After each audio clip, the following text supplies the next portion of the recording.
ওরে মেয়ে, মরে যাওয়া মানে ভগবানকে অপমান করা। তিনি আমাদের পাঠিয়েছেন কোনো একটা মতলব নিয়ে। সেই মতলবটা জানতে হয়। সকলের বেঁচে থাকার মানে আছে।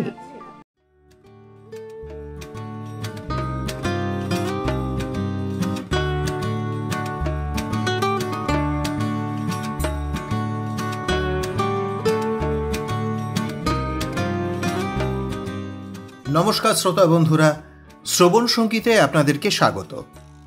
বাংলা সাহিত্যের বিপুল ভাণ্ডার থেকে আমরা নিয়ে এসেছি বরণীয় লেখকদের কিছু স্মরণীয় সৃষ্টি। আমাদের আজকের গল্প প্রখ্যাত সাহিত্যিক ডক্টর ইন্দ্রনীল সান্যালের লেখা একটি অসাধারণ গল্প, প্রথমা।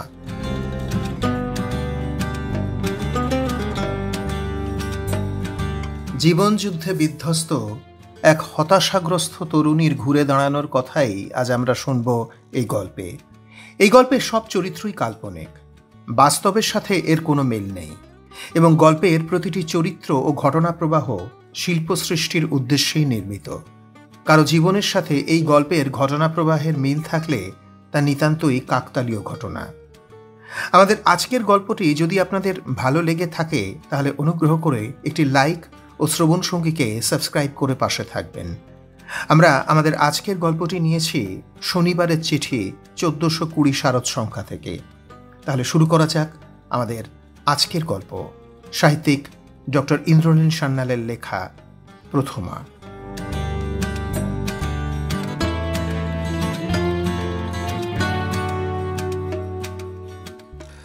প্রথমার আজ চাকরি চলে গেছে। চাকরি চলে গেছে বললে কিছুই বলা হয় না। প্রথমা যে অফিসে চাকরি করত সেই অফিসটা পুলিশ দুর্নীতির অভিযোগে সিল করে দিয়েছে। অফিসের বস আপাতত জেলে। অদূর ভবিষ্যতে যে ছাড়া পাবে এবং আবার অফিস চালু হবে এমন ভরসাও নেই। প্রথমা সরকারের বয়স এখন 24, থাকে হাওড়ার আন্দুলে, এবং সে বাবা মায়ের বেশি বয়সের একমাত্র সন্তান। বাবা সনাতন সরকার কর্পোরেশনের লোয়ার ডিভিশন ক্লার্ক ছিলেন, রিটায়ার করেছেন বছরখানেক আগে।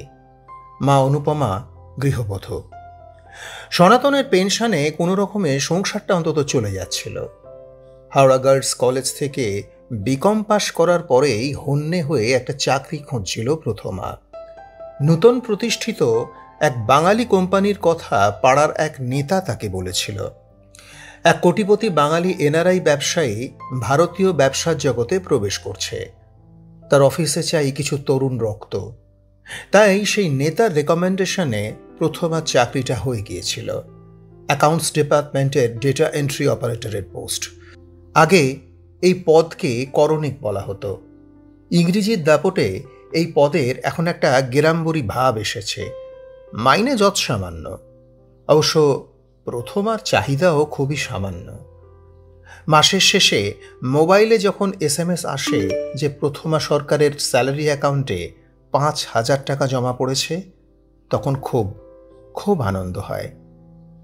কিন্তু সেই আনন্দ আজ শেষ হয়ে গেল। আনন্দ শেষ হলো বললে কিছুই বলা হয় না। আজ প্রথমার মাথায় আকাশ ভেঙে পড়েছে। এর কারণ বহুবিধ। সমস্যার লিস্টে দিলে সেটা একটা মহাভারত হয়ে যাবে। বাবা সনাতন গত 1 মাস ধরে মেডিকেল কলেজে ভর্তি আছে। বাথরুমে যেতে গিয়ে পা পিছলে পড়ে গিয়েছিল। পাড়ার অনির্বাণ ডাক্তার কোমরে এক্সরে করে খুঁটিয়ে দেখে বলল, ফ্র্যাকচার নেক ফিমার, অ্যাডমিশন লাগবে। মোদ্দা কথা হলো সনাতনের পায়ের হাড় ভেঙেছে। অপারেশন ছাড়া কোনো গতি নেই।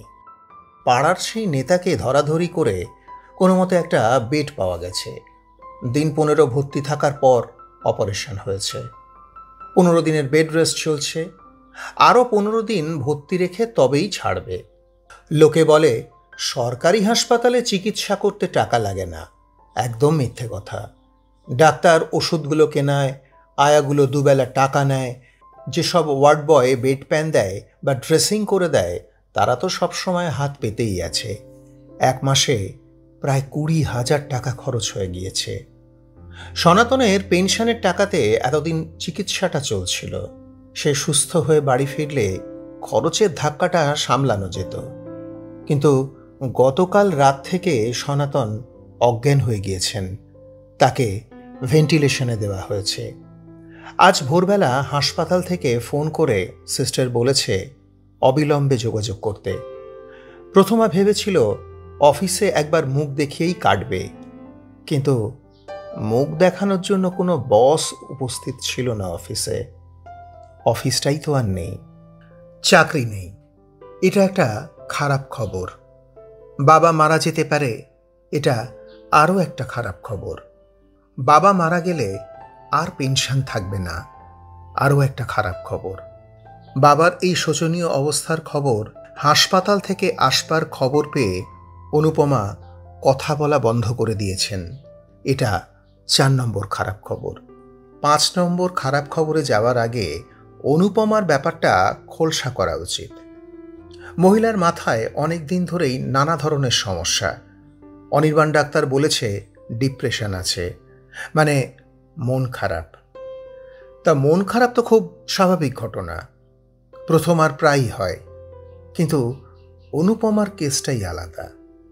তার সবসময় মন খারাপ থাকে, খায় না, ঘুমোয় না, কাজ করে না, এমনকি বাথরুমেও যায় না। থম মেরে শুধু বসে থাকে। কিন্তু ওষুধ খেলে এক্কেবারে স্বাভাবিক। খাওয়া, ঘুম, রান্নাবান্না, পেচ্ছাপ, বাজছে, সনাতনের সঙ্গে ঝগড়া, সব কিছুই আবার আগের মতো। কিন্তু অনুপমার ওষুধের বড্ড দাম। 1 মাসের ওষুধ কিনতে 500 টাকা বেরিয়ে যায়। এত টাকা জোগাড় করা কি মুখের কথা? মাথার তার কাটার ব্যারাম কেন যে শুধু বড় লোকদের হয় না কে জানে। প্রথমা তাও কষ্টসৃষ্টে চালিয়ে নিচ্ছিল। আজ ভোরে হাসপাতালের ফোন আসার খবর শোনার পর থেকে অনুপমা একদম চুপ।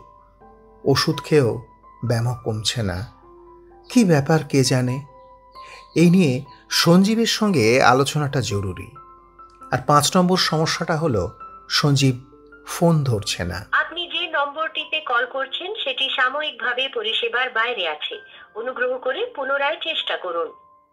आप जिस नंबर पर कॉल সঞ্জীব সাহার সঙ্গে প্রথমার আলাপ হয়েছে মাস 6 আগে। বাসেই আলাপ। প্রথমা ট্রেনে ওঠে মৌরিগ্রাম থেকে। তারও গন্তব্য নিউ টাউন।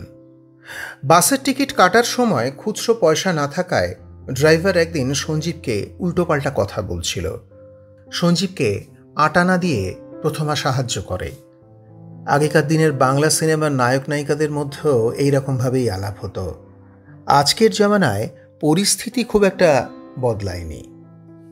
সঞ্জীবদের joint family. ওর বাবার একটা মুদিখানার দোকান আছে। জ্যাঠা কাকাদের মধ্যে কেউ চাকরি করে, কেউ করে ছোটোখাটো ব্যবসা। সাহা পরিবারে সঞ্জীবই প্রথম গ্র্যাজুয়েট। বিএসসি পাশ করে নিউ টাউনের একটা প্রাইভেট স্কুলে অঙ্ক শেখায়। অবশ্য কোনো ঝাঁ চকচকে ইংলিশ মিডিয়াম স্কুল নয়, ভেড়ি এলাকার বাসিন্দাদের ছেলেপুলেদের জন্য তৈরি স্কুল। জমি মাফিয়াদের অত্যাচারে গরিব গুরব চাষাভুষারা জমি বেচে 24 পরগনার আরও গভীরে চলে যাচ্ছে। স্কুলটা সেই বাজারে এখনও কি করে যে টিকে আছে সেটা একমাত্র ভগবানই জানেন। প্রথমা জানে সঞ্জীব মাসে 8,000 টাকা বেতন পায়। প্রাইভেট স্কুলে নিয়মিত বেতন হয় না, কোনো কোনো মাসে আবার বেতনহীন। তবে সঞ্জীব বাড়িতে প্রাইভেট টিউশন করে, মাইনের সমান রোজগার। দুজনে বাসে করে অফিস যাবার সময় বহুদিন তারা পরিকল্পনা করেছে বিয়ের পর এই টাকায় কিভাবে সংসার চালাবে। গতকাল সঞ্জীব বলছিল, আজ বাড়িতে আমাদের ব্যাপারটা খোলসা করে দেবো, বুঝলে? আসলে আমাদের ফ্যামিলিতে এখনো পর্যন্ত কোনো লাভ ম্যারেজ হয়নি, অন্য জাতে বিয়েও হয়নি। জানি অল্প বিস্তর ঝামেলা হবে, তবে প্যার কিয়া তো ডরনা ক্যা। হুম হুম হুম হুম হুম হুম হুম হুম হুম। আহ, পচা পচা হিন্দি সিনেমার নাম করো না তো, অসহ্য লাগে আমার। তুমি বাড়িতে যা বলার বলো। আমার বাড়ির যা অবস্থা, এখন এইসব প্রসঙ্গ তোলা যাবে না। গতকালও এত কথা হলো, আজ আর সকাল থেকে ফোন ধরতেই হচ্ছে না। প্রায় 20 বার ফোন করা হয়ে গেছে। 21তম ফোনটা করতে করতে এক্সাইট মোড়ে বাস থেকে নামলো প্রথমা।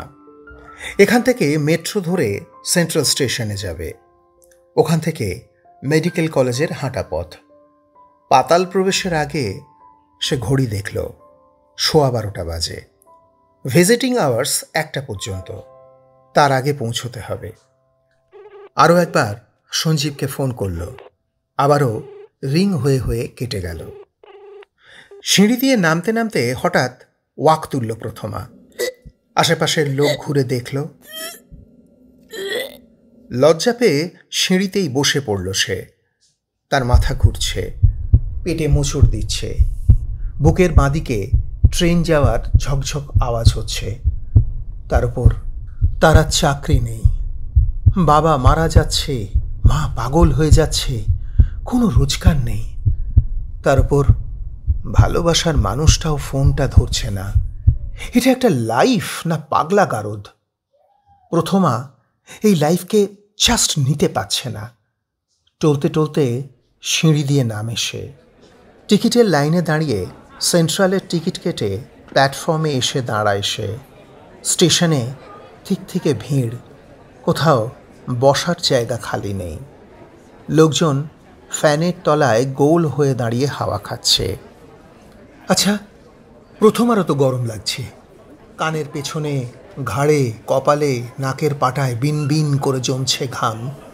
তার জন্য এই পৃথিবীতে কি এক ফোঁটা বাতাসও কেউ রাখেনি? অভিমানে দু চোখ ছাপিয়ে জল আসে। থামে হেলান দিয়ে সে রেল লাইনের দিকে তাকায়। এখানেই কোথাও একটা থার্ড লাইন আছে, যেটা ছুঁলে সব সমস্যার সমাধান।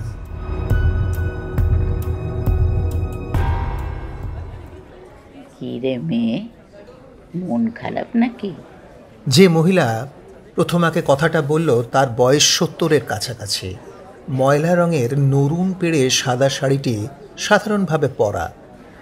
মাথার চুল যেটুকু আছে সাদা, পায়ে হাওয়াই চপ্পল, হাতে একটা পোঁটলা। প্রথমার থেকেও গরিব। পোঁটলায় কি আছে? লজেন্স নাকি? মেট্রো স্টেশনে হকারদের কখনো দেখেনি প্রথমা, নাকি এ কি ভিখিরি? কে জানে বাবা। জবাব দিলি না তো? আবার প্রশ্ন করে বুড়ি।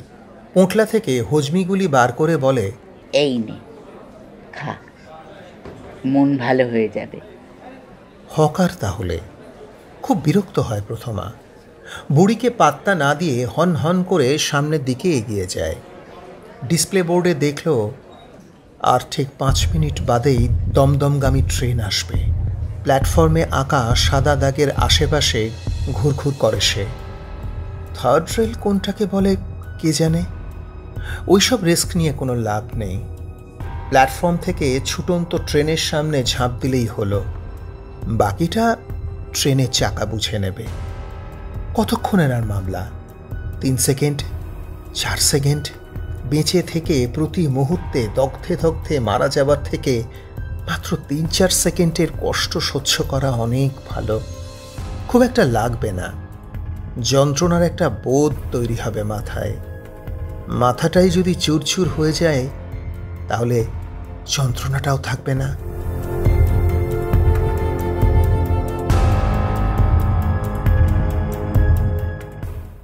কি রে মেয়ে, হজমিগুলিগুলো নিলি না কেন?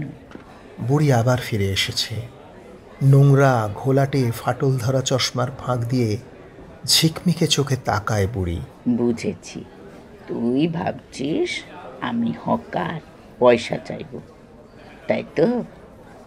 তোর ভয় নেই রে, আমি পয়সা চাইব না। এই নে, ধর, এটা তুই খা। প্রথমার হাতে হজমি গুঁজে দেয় বুড়ি। গুলিটা নিয়ে প্রথমা হনহন করে স্টেশনের পিছন দিকে হাঁটা দেয়। এ তো মহা জ্বালাতন। বুড়ি তার পিছন ছাড়ে না কেন? মরুগ্গে যাক, সে মরছে নিজের জ্বালায়। এখন বুড়িকে নিয়ে ভাবা মানে সময় নষ্ট করা। ডিসপ্লে বোর্ডের দিকে তাকায় প্রথমা। ট্রেন আসতে আর মাত্র 3 মিনিট বাকি। খামের ধারে দাঁড়িয়ে জোরে জোরে শ্বাস নেয় সে, গুনে নেয় পদক্ষেপ। আচ্ছা আচ্ছা, বাবা কি মারা গেছে? যদি মারা গিয়ে থাকে তাহলে বডি কে নিয়ে বাড়ি যাবে? কে স্বর্গরাথের ব্যবস্থা করবে? শ্মশান বন্ধু কারা হবে? মুখাগ্নি কে করবে? আর যদি মারা গিয়ে না থাকে তাহলে কোমায় থাকা লোকটার চিকিৎসার ব্যবস্থার কি হবে?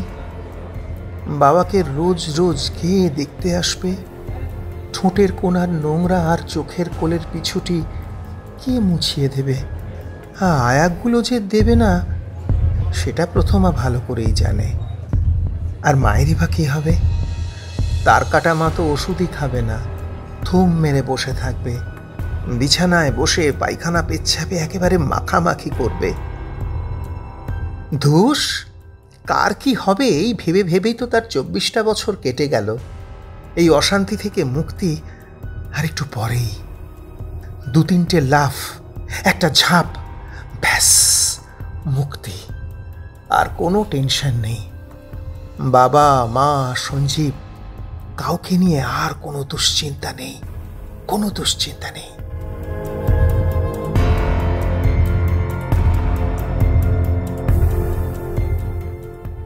হঠাৎ হাতের হজমিগুলিটার দিকে তাকায় প্রথমা। আচ্ছা, বুড়ি এটা কেন তাকে দিল? এটা হজমি না বিষ, নাকি অন্য কিছু? এত দুঃখেও হেসে ফেলে প্রথমা। যদি বিষই হয় তার ভয় কি? তা তো মরা নিয়ে কথা, যে কোনোভাবে সে মরলেই হলো। ওরে মেয়ে, ওতে বিষ নেই, ওটা হজমি। তুই এখনো খাসনি? বুড়ি আবার খোঁড়াতে খোঁড়াতে প্রথমার পাশে এসে দাঁড়ালো। শিরা বেরোনো হাত দিয়ে প্রথমার কনুই শক্ত করে চেপে ধরে বলল, আমার মেয়ে হজমি খেতে খুব ভালোবাসত। তোর মতোই দেখতে ছিল, এমনিতে খাটো, শ্যামলা, বোকা শোকা। আমি বোকা? হজমি মুখে ফেলে বিরক্ত হয়ে বলল প্রথমা। উচ্চতা আর রং বিষয়ক বিশেষণ দুটো নিয়ে আপত্তি করার কোনো জায়গাই নেই। তাই বলে বুড়ি তাকে বোকা বলবে? কি সাহস!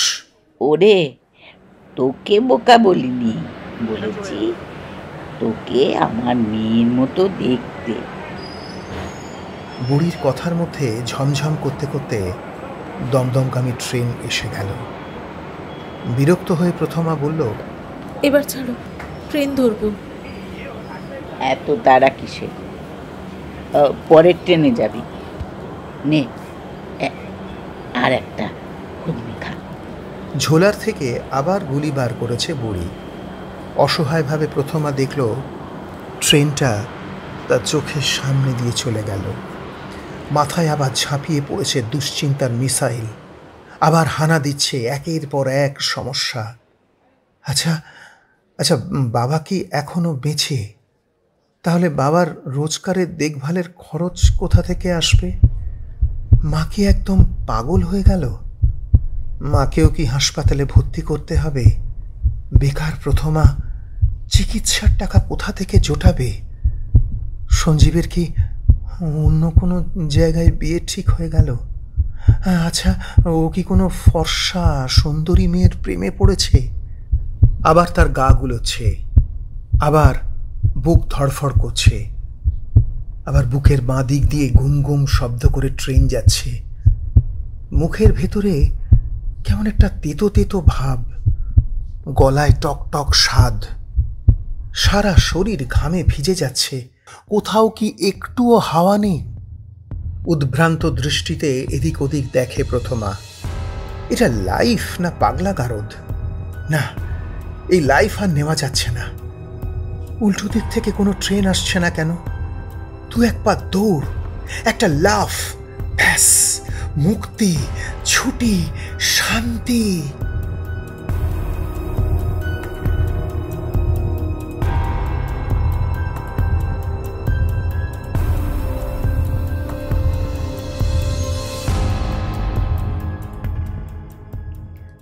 আমি কি করি জানতে চাইলি না তোরে মেয়ে?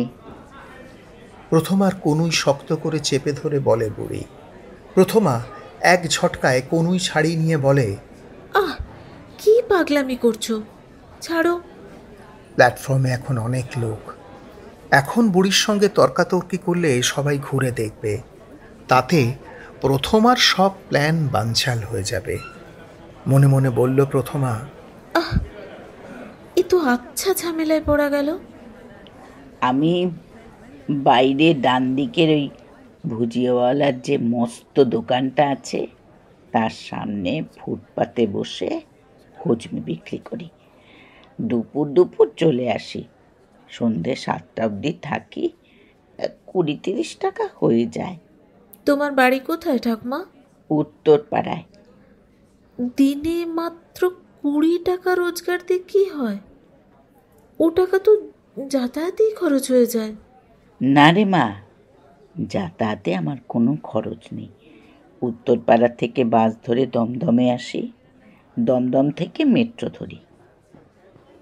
বাসওয়ালা মুখ চিনে গেছে, পয়সা চায় না। এখানকার স্কুলের কতগুলো মেয়ে মিলে মান্থলি কেটে দিয়েছে, ট্রেনেও পয়সা লাগে না। মেট্রো রেলে তো মান্থলি হয় না। প্রথমে আন্দাজ করলো বুড়ি স্মার্ট কার্ডের কথা বলছে। সে প্রশ্ন করল, অত দূর থেকে এখানে আসো কেন? তোমার মেয়ে আপত্তি করে না? হ্যাঁ রে, করতো, খুব আপত্তি করতো।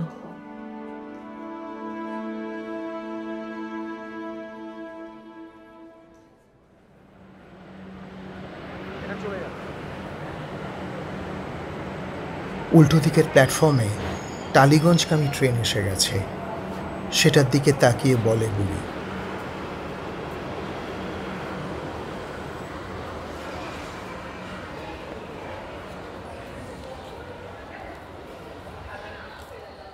দুটো ট্রেন চলে যাবার পরে প্ল্যাটফর্ম এখন বেশ ফাঁকা। প্ল্যাটফর্মে বসার চেয়ারও খালি হয়েছে। প্রথম আর কোনোই ধরে চেয়ারের দিকে টানতে টানতে নিয়ে যায় বুড়ি। একটা ফ্যানের নিচে বসিয়ে পোঁটলা থেকে প্লাস্টিকের বোতল বার করে বলে, নে জল খা, খা। একটু আগেই উপরের ঠান্ডা কল থেকে ভরেছি। হজমি খাওয়ার পর বেশ ভালো লাগবে। ঢকঢক করে পুরো জলটা সাবার করে দেয় প্রথমা। এবার বলে, উফ, কি জল তেষ্টায় পেয়েছিল। রুমাল দিয়ে মুখ মুছে বোতল ফেরত দিয়ে প্রশ্ন করে, আপত্তি করতো বললে কেন? এখন আপত্তি করে না? না রে। কেন?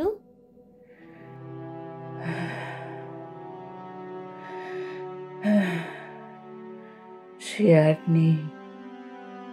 আজ থেকে 5 বছর আগে এই স্টেশনে ট্রেনের সামনে ঝাঁপ দিয়েছিল।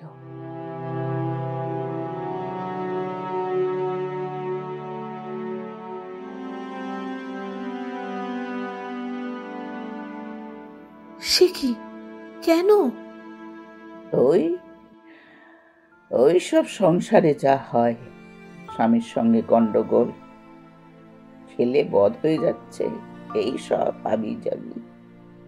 একবারও লড়াই করার কথা ভাবলো না, একবারও স্বামীকে টাইট দেওয়ার কথা ভাবলো না, একবারও ভাবলো না ছেলেকে দুঘা দিয়ে দেখি, একবারও ভাবলো না আমি চলে গেলে একলা মাটার কি হবে।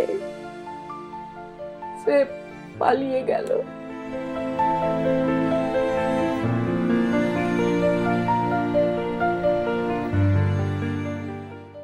এত সমস্যা নিয়েও বুড়ি দিব্যি ঘুরে বেড়াচ্ছে। প্রথমা অবাক হয়ে জিজ্ঞেস করল, তোমার বাড়িতে আর কে কে আছে? কে আর থাকবে? গত্যাগত্য হয়েছে 25 বছর আগে। একমাত্র মেয়েটা মরল 5 বছর আগে।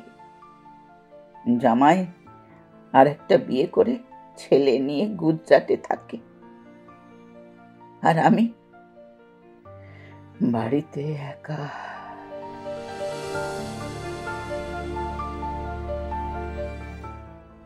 কলেজে অ্যাকাউন্টেন্সি পড়ার সময় ডেবিট ক্রেডিট মেলাতে গিয়ে যেভাবে ভুরু কুঁচকে বইয়ের দিকে তাকিয়ে থাকতো প্রথমা, সেইভাবে বুড়ির দিকে এক দৃষ্টে তাকিয়ে রইল। 70 বছরের একা বুড়ি অন্যের দয়ায় উত্তরপাড়া থেকে রবীন্দ্র সদন ডেলি প্যাসেঞ্জারি করে। দৈনিক 30 টাকা রোজগারে সংসার চালায়। এত দূরে কেন আসে? বাড়ির সামনে রাস্তার মোড়ে বসলেও তো 30 টাকার হজমি বিক্রি হবে। প্রথমা প্রশ্নটা না করে পারল না, বলল, আচ্ছা ঠাকুমা, তুমি অত দূর থেকে এখানে কেন আসো? যাতায়াতে কষ্ট হয় না? হ্যাঁ, হয়। তাও আসি। এখানে এলে আমি শান্তি পাই। আগে ভাগে চলে এসে প্ল্যাটফর্মে ঘুর করি, দেখি আমার মেয়ের মতো আর কে ওই সাদা দাগ বেরোনো তাল করছে। তাদের ধরে ধরে দাগের এদিকে নিয়ে আসি। গত 5 বছরে কম ছেলে মেয়ে জোয়ান মতো বুড়ো বুড়িকে তো বাঁচালাম না।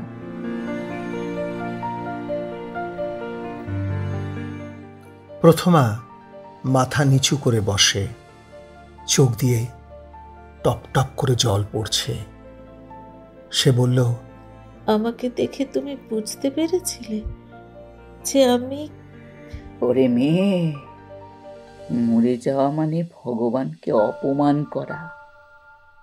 তিনি আমাদের পাঠিয়েছেন কোনো একটা মতলব নিয়ে। সেই মতলবটা জানতে হয়। সকলের বেঁচে থাকার মানে আছে। এমনকি জানিস, আমার মতো হাড় হাবাতে বুড়িরও।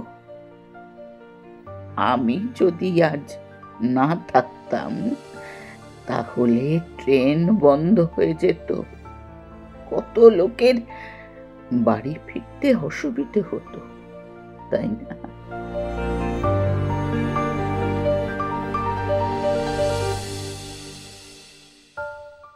চোখ মুছে প্রথমা বলল, আমার বেঁচে থাকার কোনো মানে নেই।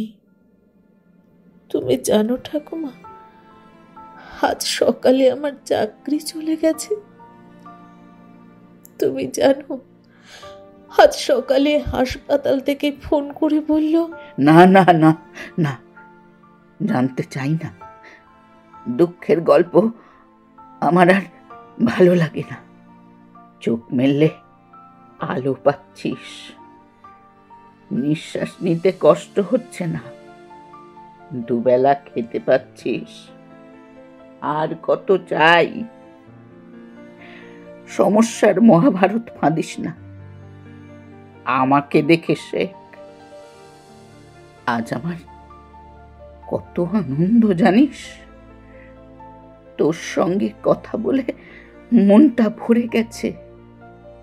আরো 100 বছর বাঁচতে ইচ্ছা করছে।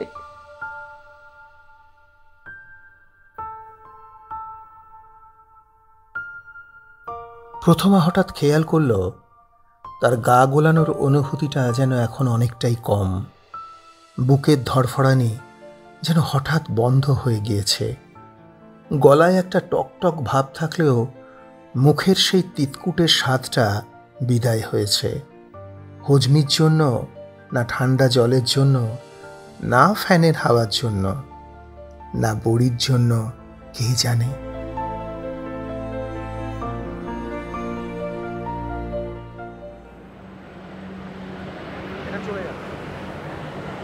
আবার দমদমগামী একটা ট্রেন আসছে। প্রথমা উঠে দাঁড়ায়।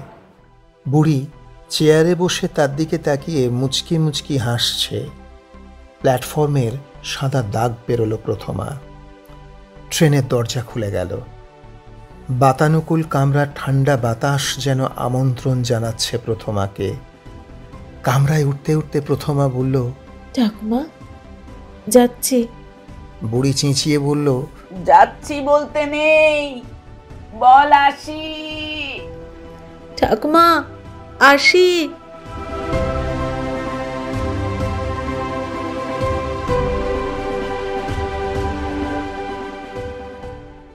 কিন্তু কথাটা বুড়ির কানে পৌঁছল না। তার আগেই মেট্রোর দরজা বন্ধ হয়ে গেল। কামরায় ঠাসাঠাসি ভিড়। পাবলিক অ্যাড্রেস সিস্টেমে পরবর্তী স্টেশন সম্পর্কে ঘোষণা শুরু হয়েছে। Central. The platform is on the right side.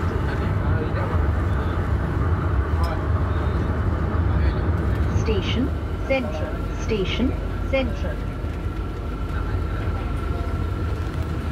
Central স্টেশনে নেমে তত্তরিয়ে সিঁড়ি বেয়ে উপরে উঠল প্রথমা।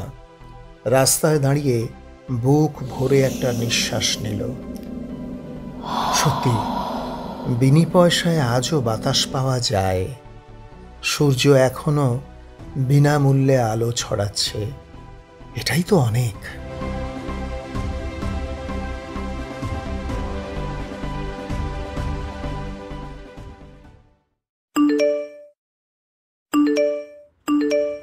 মোবাইলে একের পর এক মেসেজ ঢোকার আওয়াজ শুনে চমকে ওঠে প্রথমা। অনেক নিচে বলে মেট্রো স্টেশনে মোবাইলের টাওয়ার থাকে না। কারা তাকে এতবার মেসেজ করেছে? মোবাইলটা হাতে নেয় প্রথমা। মেসেজ নয়, এগুলো কল অ্যালার্ট। গত ৪৫ মিনিটে ২টো নম্বর থেকে তার কাছে ২০ বার ফোন এসেছে। একটা নম্বর প্রথমার চেনা, সঞ্জীবের মোবাইল। অন্যটা একটা অচেনা ল্যান্ডলাইন নাম্বার। কলুটোলা স্ট্রিট দিয়ে হাঁটতে হাঁটতে প্রথমা সঞ্জীবকে ফোন করে।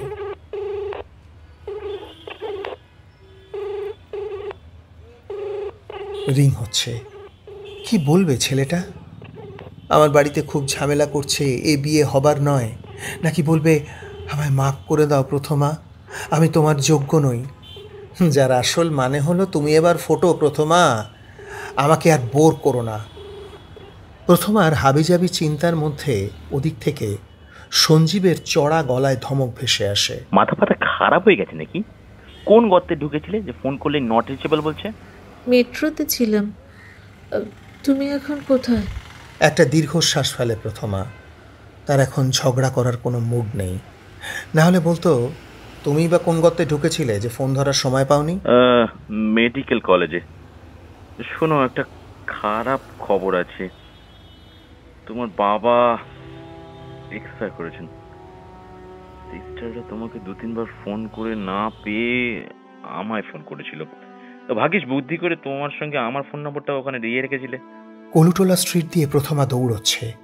ফোনে বলছে, এবার কি হবে সঞ্জীব? কি আবার হবে?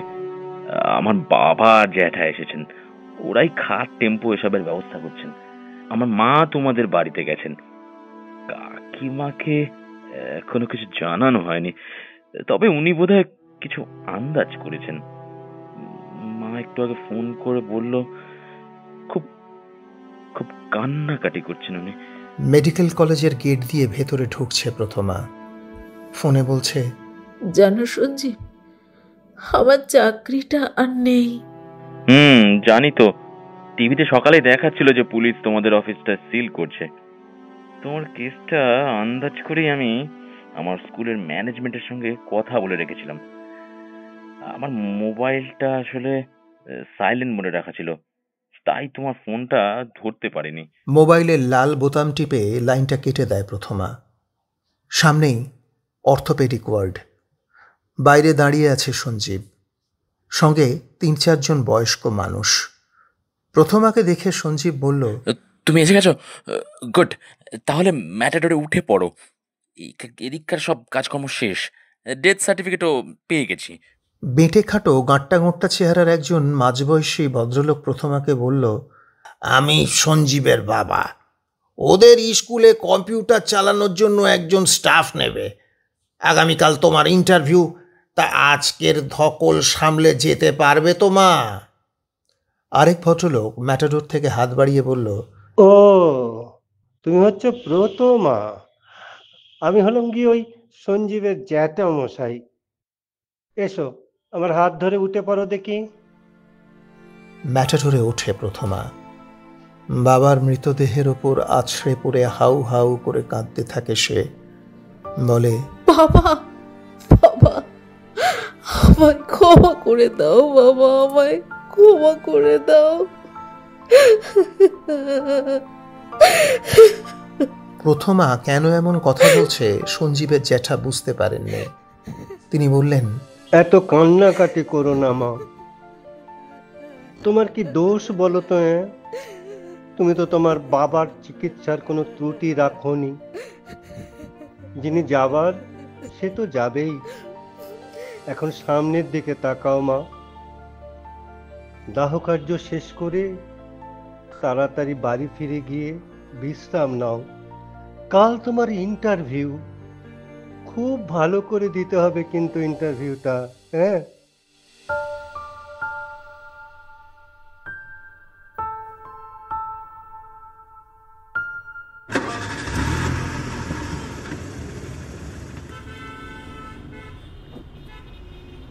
রাস্তা দিয়ে ম্যাটাডোর চলেছে হু হু করে। বাবার মৃতদেহ ধরে বসে আছে প্রথমা। পাশে বসে সঞ্জীব ফিসফিস করে বলল, তুমি এতক্ষণ আনরিচেবল ছিলে কেন? কোথায় ছিলে? মৃদু হাসে প্রথমা। সঞ্জীব বলতে চাইছে প্রথমার ফোন এতক্ষণ আউট অফ রিচ ছিল কেন। বলার ধরনে কথার মানে কিভাবে বদলে যায়। মেট্রো স্টেশনে ওই বুড়ি না থাকলে সে এতক্ষণে সত্যিই সবার কাছে আনরিচেবল হয়ে যেত।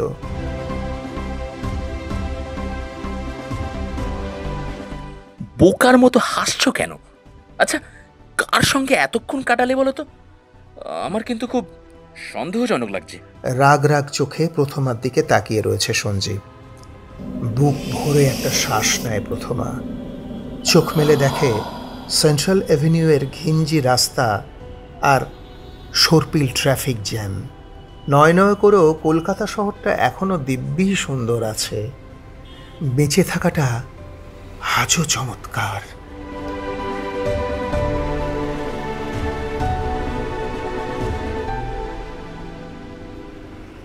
কি হলো, জবাব দিচ্ছ না যে? এতক্ষণ কোথায় ছিলে? সঞ্জীব নাছোড়বান্দা। বাবা জ্যাঠার চোখ এড়িয়ে প্রথমার কোমরে একটা রাম চিমটি কেটেছে সে। প্রথমার মনে পড়ে যায় কিছুক্ষণ আগের কথা। মেট্রো স্টেশনে ঠাকুমা আর তার হজমিগুলির কথা। সেসব কথা কি কাউকে বলার? না কিছুক্ষণ আগেও তার সাথে যা ঘটেছে তা সে কোনো দিন কিছুতেই বলতে পারবে না, কিছুতেই না। প্রথমা ঠোঁট উল্টে সঞ্জীবের চোখে চোখ রেখে কৌতুকের সুরে বলে, সব কথা তোমাকে বলবো কেন?